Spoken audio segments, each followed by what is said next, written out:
estudio de Génesis y damos gracias al Señor por este tiempo que nos permite poder alimentarnos y estudiar en su palabra. Como sabéis, el libro de Génesis es el primer libro de la Biblia. Eso todo el mundo lo conoce. Y antes de nada, me gustaría hablar de alguna información acerca de este libro de Génesis. Os he preparado una proyección para que juntos podamos también ir siguiendo el estudio paso a paso, ¿verdad? Para el pueblo hebreo, el título no viene en sí de un nombre, sino de las primeras palabras que aparecen en la escritura, ¿no? Y es en el principio. Sin embargo, para nosotros, para la Iglesia, pues nos ha llegado el nombre de Génesis traducido del griego y ocurrió al vertir el Antiguo Testamento al idioma griego y así se aplicó la palabra de Génesis, principio, el origen, ¿verdad?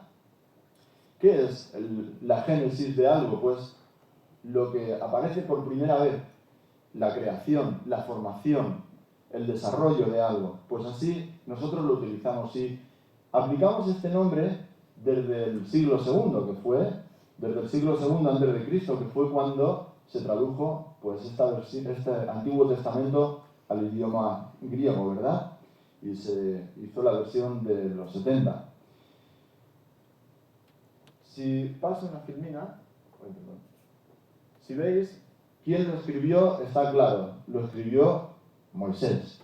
Durante toda la vida, el pueblo de Israel ha entendido que fue Moisés el que lo escribió.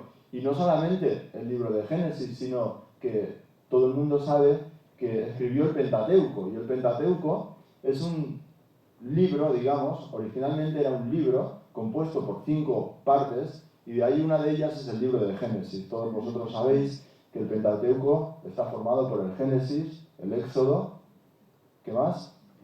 Levíticos, Números y Deuteronomios, ¿verdad? Nosotros nos vamos a centrar en el primero de los libros, en el libro de Génesis. Por lo tanto, vemos que Génesis es un libro de los principios, de los orígenes. Génesis es el libro de las generaciones, no solamente del pueblo, sino de la generación, de las generaciones de todas las cosas. Todos nosotros entonces podemos estar seguros y totalmente convencidos de que fue Moisés el que lo escribió. Pero no tenemos que creerlo porque sí, o porque la tradición lo diga, sino que hay quien ha afirmado esta verdad. ¿Y quién ha sido el que ha afirmado esta verdad? Pues en primer lugar lo ha afirmado el propio Dios. ¿Os acordáis cuando el Señor le dijo a Josué en el capítulo 1 de Josué, versículo 7, y le dice: solamente esfuérzate y sé muy valiente para cuidar de hacer conforme a toda la ley que mi siervo Moisés te mandó, a toda la ley. No te apartes de ella ni a diestra ni a siniestra, para que seas prosperado en todas las cosas que aprendas. O sea que el mismo Dios atribuye la formación de este libro, del Pentateuco, de la ley, a Moisés. Pero también vemos el testimonio de David, el rey, cuando habló a su hijo Salomón, sabiendo que sus días se terminaban. En Primera de Reyes, en el capítulo 2, versículo 1, dice que llegaron los días de David, en el cual había de morir. Y ordenó a Salomón su hijo, diciendo: yo sigo el camino de todos en la tierra, esfuérzate y sé hombre. Guarda los preceptos que el Señor tu Dios, andando en sus caminos, y observando sus estatutos y mandamientos, sus decretos y sus testimonios, de la manera que está escrito en la ley de Moisés. De la manera que está escrito en la ley de Moisés, dice, para que prosperes en todo lo que hagas y en todo aquello que emprendas. El mismo rey David atribuye el Pentateuco, la ley, a Moisés. Pero no solamente aquí queda el testimonio, sino que el mismo Señor Jesucristo también nos hace una aclaración en este asunto. El mismo Señor lo afirmó en varias ocasiones y lo vemos reflejado de esta forma. En Mateo capítulo 8, por ejemplo, versículo 4. Entonces Jesús le dijo: mira, No lo digas a nadie, sino ve, muéstrate al sacerdote y presenta la ofrenda que ordenó Moisés para el testimonio de ellos. O sea, haciendo referencia a la ley que estaba expuesta de parte del Señor para el pueblo. Y en el versículo 8 también dice, y les dijo Jesús, por la dureza de vuestro corazón Moisés os permitió repudiar a vuestras mujeres. Mas al principio no fue así. Moisés, recibiendo de Dios la ordenanza, por la dureza dice que les fue permitido. Y así podríamos hacer un seguimiento de versículos en los cuales el mismo Señor Jesucristo hace aclaración sobre quién lo escribió, dando testimonio, aunque hoy en nuestros días pueden haber personas que piensan diferente. Nosotros creemos en lo que dice la palabra del Señor, y lo que nos muestra el Señor Jesucristo es que fue así. Podemos encontrar también en Marcos, en el capítulo 7, versículo 10, dice, porque Moisés dijo, honra a tu padre y a tu madre. El que maldiga al padre o a madre muera irremisiblemente, haciendo referencia a lo que dijo Moisés en esa ley, ¿verdad? Claro, nosotros pensamos, al ver el Pentateuco, y lo vemos en la Biblia, Génesis, Éxodo, Levítico, así, los 5 libros, ¿verdad? Pero al principio no había una separación tan grande porque estaba escrita en el mismo rollo, en un mismo libro, ¿verdad? Por eso se refiere a la ley, al libro de la ley. Nosotros lo tenemos por secciones, pero haciendo referencia a ese principio, Moisés escribió el libro de la ley, digamos, en un rollo, y así llegó, pues ha llegado hasta nuestros días, dando testimonio el Señor, dando testimonio también David, dando testimonio Jesús, y dando testimonio, pues, en diferentes lugares del Nuevo Testamento también. En Hechos, en el capítulo 6, versículo 14, también habla, haciendo referencia a que fue Moisés el escritor del Pentateuco o de la ley, ¿verdad? ¿Cuándo fue escrito? Pues está claro que fue escrito en el intervalo de tiempo entre la salida de Egipto y la entrada a la tierra prometida. Pues Moisés ya no llegó a entrar. Por lo tanto, lo debió de escribir en ese tiempo. Allá por los años, pues 1440, 1400 antes de Jesucristo. Sabemos que vamos contando al revés. No pensemos que es como ahora, que vamos adelante. Tenemos que ir hacia atrás, ¿verdad? Entre el 1440 y el 1400, algunos comentaristas y algunos entendidos afirman que pudo ser año más arriba o más abajo, pero bueno, alrededor de ese tiempo, alrededor de 1500 años antes de Cristo, fue escrito esto. Ahora bien, Génesis es un libro de objetivos. Es un libro en el cual, pues, el Señor nos habla de unos objetivos porque quiere compartir con nosotros ciertas cosas muy importantes. Es el único libro que habla de las cosas anteriores a los patriarcas. Es el único libro que habla de cosas anteriores a la creación. O sea, a la creación de la tierra, digamos. Pues el propio principio dice que en el principio creó Dios los cielos y la tierra. Y aquí nos empieza hablando de cosas que ningún otro libro explica ni habla con tanta claridad como lo hace el Señor a través de su palabra en el libro de Génesis. Habla de los tiempos de la creación, habla de los planes, de los pensamientos, de los gustos, de los sentimientos de Dios. Fijaros cuántas cosas importantes nos muestra el Señor en el libro de Génesis. Por lo tanto, vemos que este libro es un libro de objetivos.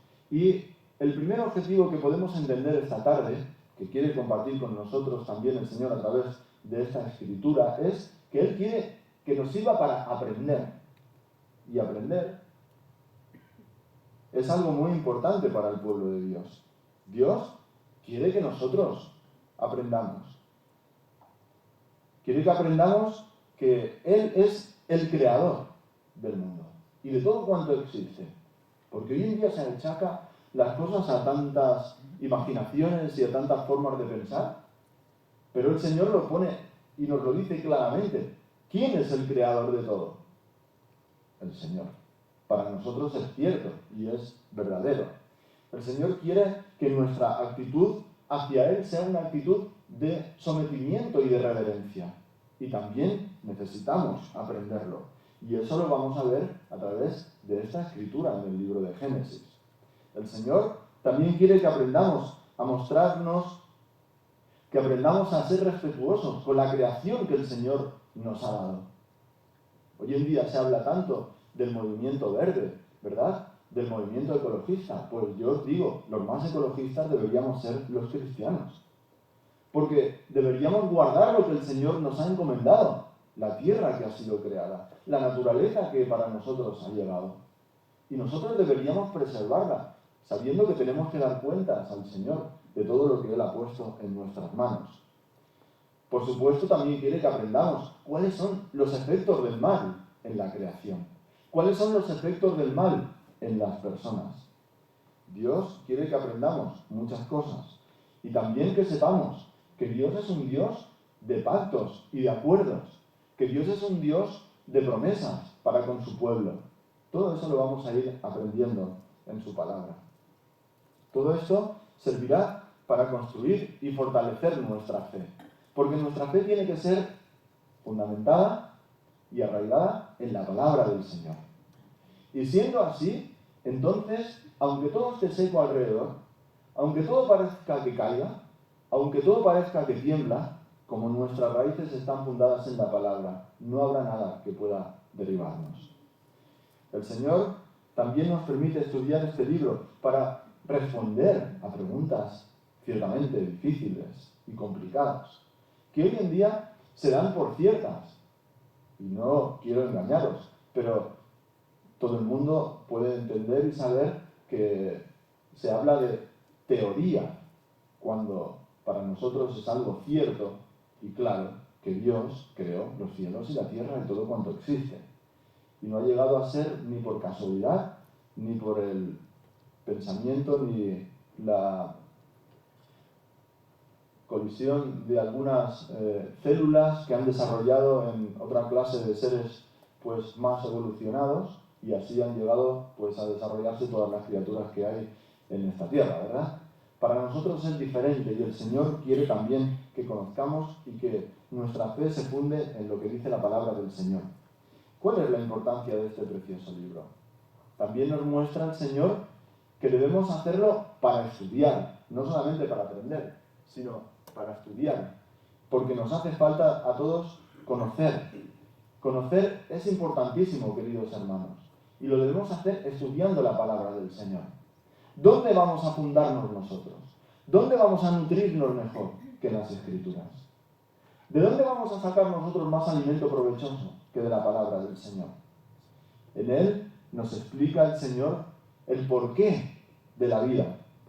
En él nos explica también el Señor el porqué de nuestra posición en la creación, de nuestra posición en esta tierra, de nuestra posición en el universo creado. Porque muchas personas piensan que solamente estamos aquí para vivir y después ya está, ya se ha terminado. Pero el Señor nos da una clara referencia a que todo ha sido creado para su pueblo, para nosotros. El porqué también, para estudiar lo que habla en su palabra acerca de la condición del hombre, la condición de la humanidad, la condición de toda persona que ha nacido, ¿verdad?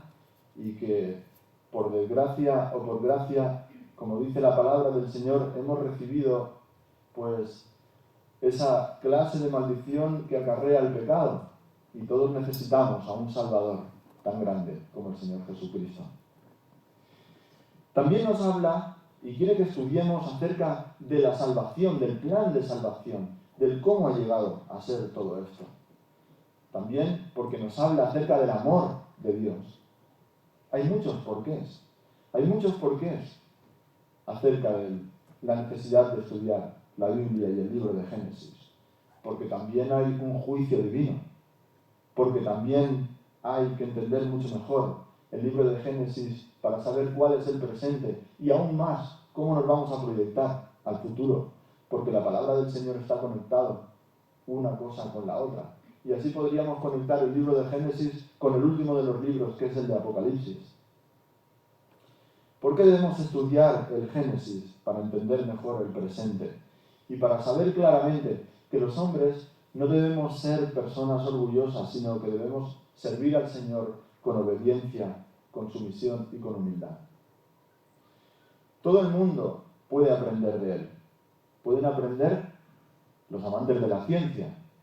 Pueden aprender de Él aquellas personas que quieran conocer mejor la historia. Pueden aprender de Él todos aquellos que les gusta incluso la música, ¿verdad? Porque ahí aparecen los primeros músicos también. Y pueden aprender de Él todos aquellos amantes del conocimiento y sobre todo todos aquellos amantes de la verdad. Génesis es la zona cero. Es de donde sale todo. Es de donde aparecen todas las cosas. Génesis es un libro fascinante. Es un libro maravilloso. Por lo tanto, el Señor no solamente quiere que estudiemos, sino que también quiere que sepamos. Y quiere que sepamos muchas cosas. Pero especialmente esas preguntas trascendentales que se hacen hoy en día las personas. ¿Quién de vosotros nos ha preguntado en alguna ocasión, ¿de dónde vengo yo? ¿De dónde hemos salido?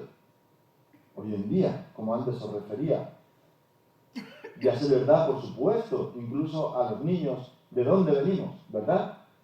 Y de dónde venimos es de unos seres peludos que aparecieron en una forma mucho más básica y han ido evolucionando hasta así ponerse en pie y desprenderse de su pelo para llegar a formar lo que es la condición humana. Sin embargo, el Señor nos habla claramente que nosotros venimos de otra forma de ser. ¿Por qué? Porque Dios nos creó. Dios es el Dios creador. Y por supuesto que creó a los monos. Por supuesto que creó a los animales. Pero creó al hombre. Y lo hizo a su imagen y semejanza. Y lo hizo para tener comunión con Él. Ahora, ¿por qué estoy yo aquí? Pues está claro. El que tú estés aquí es por un motivo especial. Y es porque el Señor quiere tener relación contigo. Dios no hizo al hombre solamente para ponerlo aquí en la tierra y abandonarlo. Dios lo hizo con un proyecto, un propósito, tener comunión con Él, pasar tiempo con Él. De manera que cuando nosotros estamos en comunión con el Señor y dedicamos un tiempo para estar con Él, sabemos claramente que estamos cumpliendo el motivo y estamos cumpliendo el propósito del por qué estás aquí, para tener comunión con el Señor. Y por supuesto esa tercera pregunta, oye, ¿a dónde voy yo? Esa pregunta que tantas personas se suelen hacer, ¿verdad? ¿A dónde vamos? ¿A dónde va la humanidad? Pues en Génesis también nos lo aclara y nos dice que tenemos un destino después de la muerte. No solamente es para que nuestros huesos vayan a parar al sepulcro o tengamos que ser depositados en un cementerio, sino que nuestro ser va con el Señor. Y queridos hermanos, tener estas preguntas aclaradas por parte del Señor desde el principio es algo muy alentador. Porque Dios es un Dios muy claro. Dios es una persona muy transparente. Y dice las cosas desde el principio, desde el origen, desde el Génesis. Lo dice claro, para que no hayan dudas en el pueblo y ni en ninguna persona que quiera aprender y entender la palabra del Señor. Génesis es un libro también de divisiones, es un libro que viene totalmente estructurado y separado y para que podamos entenderlo y aprender mucho mejor. El libro de Génesis se divide claramente en tres partes fundamentales y voy a compartirlas con vosotros. Este libro está separado en tres bloques que podemos verlos muy fácilmente y también en conjunto en 10 secciones que también os voy a compartir. El primero de ellos es lo relativo a los principios y pues está aquí relacionado con la creación del mundo, con la creación de la humanidad, con la historia de los patriarcas, incluso de Adán, Noé, la repoblación de la tierra y hasta la historia de Sem, ¿verdad?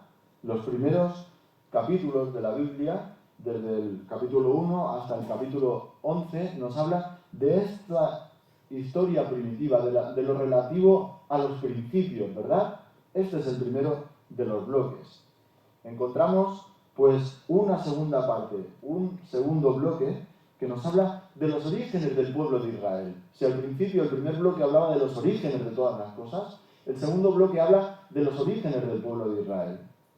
Es lo que tiene que ver o tiene que estar relacionado con la historia de los patriarcas. ¿De dónde salió el pueblo de Israel? Los padres del pueblo de Israel. Los orígenes de esta nación. La historia de Abraham, de Isaac, de Jacob. Es apasionante esta parte también de las Escrituras, porque podemos entender tantas cosas y coger tanto aliento, viendo los padecimientos que tuvieron ellos también por el servir al Señor y por agradar a Dios con todo su corazón, y que nosotros podamos tener ese mismo sentir que ellos, viviendo ellos como errantes de una parte para otra, solamente con el deseo de tener comunión y agradar al Señor en todas sus obras. Así deberíamos vivir nosotros también. En esta parte también hay una referencia a los pueblos vecinos que tienen que ver, en alguna forma, alguna relación con estos patriarcas. No solamente con el origen del pueblo de Israel, sino también con algunos nacimientos de pueblos de alrededor que vivían en aquella tierra.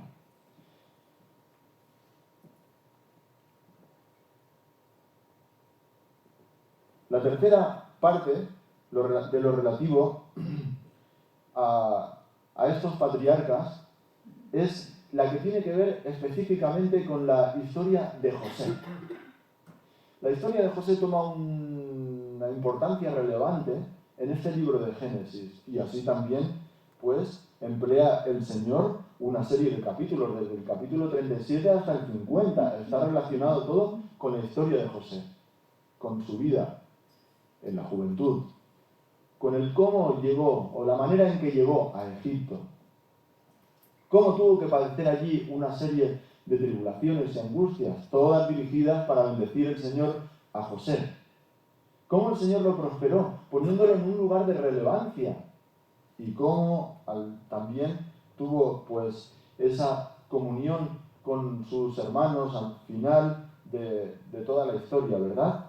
Al final del tiempo de aquella hambruna, que tuvieron que acercarse hasta Egipto, la familia de Jacob, para ir a buscar alimento, y se encontraron con aquel José que no conocían ya, porque cuando lo despidieron en su juventud era muy diferente, y una vez en Egipto lo encuentran irreconocible, lleno de poder, lleno de esplendor, lleno de fama, lleno de autoridad, lleno de riqueza, lleno de muchas cosas, cuando ellos lo habían despedido para ser un esclavo. ¿Y cómo el Señor lo bendijo tan grandemente? Por eso, si el Señor lo bendijo de esta manera, también emplea muchos capítulos para explicárnoslo, ¿verdad? Y aprenderemos mucho de él. Vamos a hacer un repaso muy breve a este libro de Génesis a través de 10 puntos diferentes. Al principio, todos nosotros lo sabemos, el Señor creó los cielos y la tierra. Segundo, Dios creó a la humanidad, y así lo hizo para tener relación con ellos, ¿verdad? Con los hombres y con las mujeres. El tercero de los escalones podríamos ver que es la creación de Adán y Eva, pero la caída, ¿verdad? Cuando cayeron en el pecado. Y eso trajo una maldad, y trajo una condenación, y trajo un juicio sobre aquellas personas y sobre todos los descendientes que ha llegado hasta nuestros días. Y ha sido la muerte en el mundo, ¿verdad? El cuarto de los puntos sería la maldad, que creció exponencialmente, de una manera brutal, podríamos decir. ¿Cómo pudo crecer tan rápido, tan vertical, aquella maldad? Para llegar al quinto de los puntos, en el cual el Señor tuvo que enviar el diluvio para deshacer todo aquello que se había degenerado en tal grado, o a tal grado. El Señor tuvo que enviar una inundación de agua para terminar con todo aquello, porque si no, no hubiese llegado la creación hasta nuestros días. Se hubieran destruido unos a otros, ¿verdad? Quizá, o se habrían apartado de tal manera que no sabemos nosotros cómo hubiese llegado a ser, pero el Señor sí que lo conocía todo y tuvo que poner un freno, un fin. Vemos en el punto número 6 que después del diluvio la humanidad empezó de nuevo a multiplicarse y a extenderse por todo el mundo. En el punto número 7 que quiero compartir con vosotros es que Dios eligió a Abraham y así lo hizo para formar a ese pueblo escogido que el Señor lo preparó para en su tiempo, a su tiempo, traer al Mesías, el Salvador de la humanidad. El punto número 8 es que ese linaje escogido pasó a ser el linaje o la familia de Isaac, Abraham, Isaac, Jacob, y así podríamos llegar pues hasta Isaac y descendientes hasta el nacimiento de Cristo, por supuesto en libros posteriores y especialmente en los libros de los evangelios vemos cómo aparece la palabra suya en el tiempo necesario, adecuado. Se encarnó el Señor Jesucristo naciendo de una virgen, como nosotros conocemos de la palabra suya. En el punto número 9, cuando Dios cambió el nombre a Jacob y le puso por nombre Israel, ¿verdad? Y en el punto número 10, ese punto que nos habla acerca, pues, de la soberanía del Señor. Esa soberanía que antes os estaba refiriendo, de cómo aquellos hermanos vendieron a José pretendiendo hacerle un mal, pretendiendo ser de destrucción para él, aquello que habían planificado, y el Señor puso su mano poderosa para transformarlo todo, porque Dios es el único capaz de sacar cosas buenas de las malas. Y cuando las personas planifican de una forma, por encima está el pensamiento y la voluntad del Señor. Y aquello no había sido para destrucción de José, sino que había sido para preservación de vida de todos aquellos que se habían preocupado de meterlo en la cisterna. Cómo el Señor hace las cosas maravillosas, ¿verdad? Cómo el Señor dirige todo. Dios es el único capaz de hacer todo esto y hacerlo bien. Por eso quería compartir en estos 10 puntos el resumen del Génesis, porque el Génesis también no solo nos habla de los hombres, no solo nos habla de la historia de la creación, no solo nos habla de lo que nosotros podemos ver, sino que Génesis es algo mucho más superior. Génesis es el origen doctrinal de la Biblia, el origen doctrinal de la palabra del Señor. En el libro de Génesis, Dios nos muestra grandes doctrinas que aparecerán en el resto también de las Escrituras. Por eso hay muchas personas que dicen que el Génesis es como ese invernadero, ese semillero, ¿verdad?, de las doctrinas de la palabra del Señor. Sabemos que la doctrina cristiana, o podemos entender por doctrina cristiana, son todas aquellas enseñanzas que salen ¿de dónde? De la Biblia, ¿verdad? De la palabra. Las enseñanzas que salen de la palabra y forman un conjunto, a eso le podríamos llamar doctrina bíblica. Y ahí aparecen ya desde el principio grandes doctrinas de la palabra del Señor. Grandes doctrinas y también doctrinas más detalladas.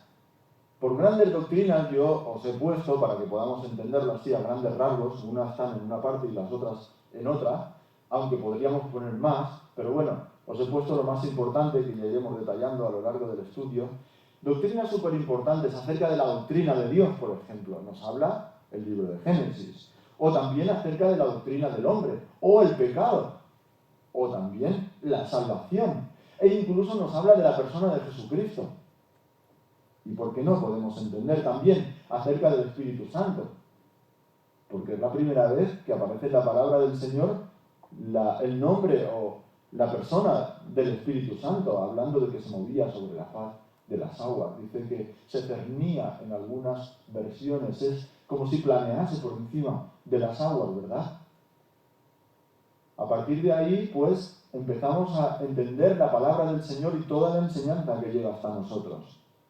También nos habla de unas doctrinas más detalladas, o podríamos entenderlo así, acerca de la caída del hombre, o acerca de la promesa de Dios para salvación, acerca de la creación, del pecado, la justificación, la expiación, la depravación del hombre, la ira, la gracia, la soberanía divina, la responsabilidad de todo hombre y mujer. Y podríamos ir añadiendo un etcétera y etcétera.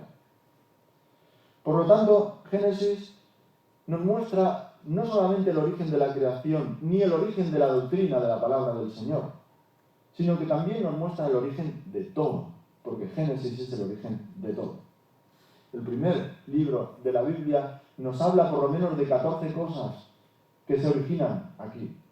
La primera de ellas, y os lo voy a poner en una filmina, es el origen del universo. La segunda, que yo entiendo que aparece también aquí, es el origen del orden y la decadencia de las cosas. El origen de cómo el Señor lo ha puesto todo en su lugar, pero que se va destruyendo, deshaciendo poco a poco para ir entrando en una fase de imperfección. El origen del sistema solar.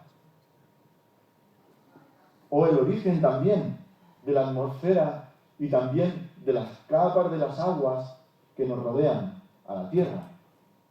Entendemos también que hay el origen de la vida y el origen de la humanidad. Y si queréis pasar a algo mucho más familiar, el origen del matrimonio. Y también podríamos añadir el origen del mal en esta tierra. Y así podríamos entender o ver el origen del lenguaje. Y también el gobierno. ¿Y por qué no las culturas que empiezan apareciendo ya en este libro de Génesis? O las naciones y la religión. Y la última de las cosas que os he puesto es el origen, el nacimiento, el surgimiento del pueblo de Dios. Génesis es un libro que para muchos entra en una esfera de imaginación, de invención, de algo alegórico, de algo como poético solamente. Para muchos Génesis es como algo que es parte de la literatura, pero para nosotros no es así. Y os voy a decir el porqué. El porqué es porque nosotros creemos que la palabra del Señor es inspirada por Dios. Y Dios ha inspirado toda la palabra, no una parte. Porque para vosotros está claro que el Evangelio de Mateo es inspirado por Dios, ¿no? Pero Dios nos dice en su palabra, en 2 de Timoteo, en el capítulo 3, versículos 16 y 17, que toda la palabra es inspirada por Dios. Toda no es una parte, sino todo es todo. Por lo menos yo lo entiendo así. Cuando hablamos de todo, no es una parte sí y una parte no, es todo. O por lo menos así se puede entender en cualquier diccionario. Por lo tanto, nos dice que si la palabra de Dios es toda inspirada, también el libro de Génesis es un libro inspirado por Dios. Y si está inspirado, quiere decir que es verdad. Y si es verdad, significa que es de alimento para nuestras vidas y de fortalecimiento para nuestra fe. En cuanto a esto, hay pues 4 puntos que quería compartir con vosotros antes de entrar en el desarrollo del estudio la próxima semana, relacionado pues a los puntos de vista diferentes acerca de la inspiración. Muy brevemente quiero compartir con vosotros esto. El primero de ellos que os he puesto es el punto de vista acerca de la inspiración de los conceptos. La palabra del Señor es inspirada totalmente, no solamente en unos conceptos o en unos pensamientos, y ya está.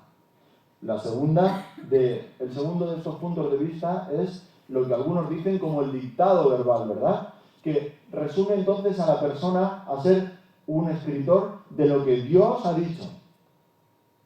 Solamente como si fuésemos nosotros o fuesen los autores bíblicos como unas personas que han redactado lo que han ido escuchando.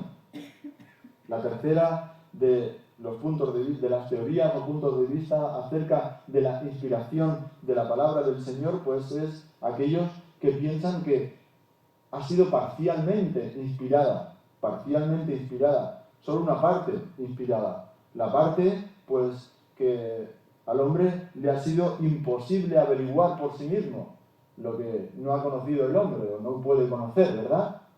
Pero bueno, estas tres primeras formas o pensamientos o puntos de vista acerca de la inspiración no tienen nada que ver con el pensamiento el pensamiento ortodoxo, digamos, de la Iglesia a lo largo de toda la historia.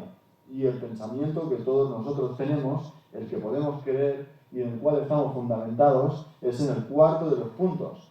Que la Biblia, toda la Biblia, Génesis también, es una inspiración verbal y plenaria. No solamente las ideas, no solamente los pensamientos, sino las propias palabras, cada una de las palabras originales, Dios dirigió a los escritores para que las reflejasen en la forma que tenían que ser reflejadas, por supuesto. Dios ha utilizado a las personas y han dejado en alguna forma su identidad, pero Dios ha dirigido todo. Es algo así como lo que se utiliza en los barcos, es como la palabra inspiración tiene algo que ver con el tema náutico, por ejemplo, que es como si llenase de viento el soplo de Dios, el soplo del Espíritu Santo, llenando esas velas que empujan la embarcación, ¿verdad? Pues si a forma de los escritores ellos fuesen como los barcos, ¿verdad? Echando las velas, el Espíritu Santo habría ido soplando y empujando al escritor a reflejar todo lo que el Señor quería que apareciese. Por lo tanto, nosotros sabemos claramente que el libro de Génesis es un libro inspirado por Dios. Hay muchas personas que piensan que no. Hay mucha gente que cree que el libro de Génesis es algo literario solamente. Hay muchos que piensan que los primeros 11 capítulos prácticamente son invención, o los primeros de los 11 capítulos son algo alegórico. Pero nosotros creemos que la palabra del Señor es inspirada. Y si dice que toda la palabra de Dios es inspirada, tiene que ser así. Porque no creemos en unas partes sí y en otras partes no. Creemos en la inspiración plenaria, verbal, y además porque también es infalible y es inerrable, o sea que no se equivoca. Creemos en esta palabra del Señor. Por lo tanto, podemos fundarnos en lo que nos dice el Señor en sus Escrituras. Y el apóstol Pedro, en la segunda de sus epístolas, en el capítulo 1, versículo 21, nos dice: porque nunca la profecía fue traída por voluntad humana, sino que los santos hombres de Dios hablaron siendo inspirados por el Espíritu Santo. Y Moisés así lo era. De manera que entendemos que toda la palabra del Señor es inspirada, y así también el libro de Génesis. De manera que no compartimos el pensamiento que mucha gente puede creer, que la evolución ha llegado a desarrollar seres superiores, o personas, o animales, o cosas. No, creemos en lo que Dios dice en su palabra, y creemos en la creación, y creemos en lo que nos muestra el Señor y el cómo lo ha hecho. Puede ser que haya muchas personas que crean diferente. Bueno, no lo discutimos, pero nosotros creemos lo que dicen las Escrituras, y damos gracias al Señor por esto. Quiero terminar hablándoos, pues, de unos versículos, los más importantes. El primero de ellos sería el capítulo 1, versículo 1, ¿verdad? Es un versículo importantísimo para nosotros. En el principio creó Dios los cielos y la tierra. Es que es algo impresionantemente claro. No hay ninguna clase de duda, no hay ninguna clase de, aportación. Dios es el creador de los cielos y de la tierra. Capítulo 3, versículo 15. Hablando acerca ya del Salvador, ¿verdad? Y pondré enemistad entre ti y la mujer, y entre tu simiente y la simiente suya. Esta te herirá en la cabeza, y tú le herirás en el calcañar. Y también en Génesis, en el capítulo 12, versículos 2 y 3. Y haré de ti una gran nación, una nación grande, y te bendeciré, y engrandeceré tu nombre, y serás bendición. Bendeciré a los que te bendijeren, y a los que te maldijeren, maldeciré. Y serán benditas en ti todas las familias de la tierra. Y el último de los versículos que quería presentaros es el versículo relacionado con José, y con la soberanía preciosa y perfecta de Dios. Vosotros pensasteis mal contra mí, mas Dios lo encaminó a bien, para hacer lo que vemos hoy, para mantener en vida a mucho pueblo. Terminamos aquí el primero de los estudios, la introducción al libro de Génesis, y damos gracias a Dios por este tiempo que el Señor nos permite estar juntos meditando la palabra del Señor. La próxima semana empezaremos pues con el capítulo 1 y así hablaremos acerca de la creación y todo lo relacionado con este primero de los capítulos que el Señor nos permite estudiar en el libro de Génesis. Amén. Amén. Que Dios nos bendiga a todos y que podamos sacar muchas conclusiones edificantes para nuestra vida. Gloria al Señor.